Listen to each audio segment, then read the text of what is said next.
Hello guys, welcome to my mini blog. आज चाहिँ हाम्रो फेभरेट ठाउँ, हाम्रो चिया खाने ठाउँ जाँदैछौँ। धेरै दिनपछि त्यहाँ चाहिँ हामी गइरहेको थियौँ, तर 3-4 दिन यतादेखि चाहिँ गएको थिएनौँ र मलाई चाहिँ एकदमै चिया खानु मन लागेको थियो।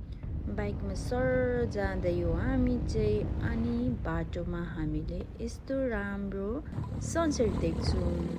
मेरो बुढाले चाहिँ मलाई यत्रो सनसेट देखिरहेको छ नि होइन, त्यही पनि देख्यौ भन्नुहुँदै थियो क्या। मैले चाहिँ देखेँ, म भिडियो रेकर्ड गर्दैछु भन्दै थिएँ।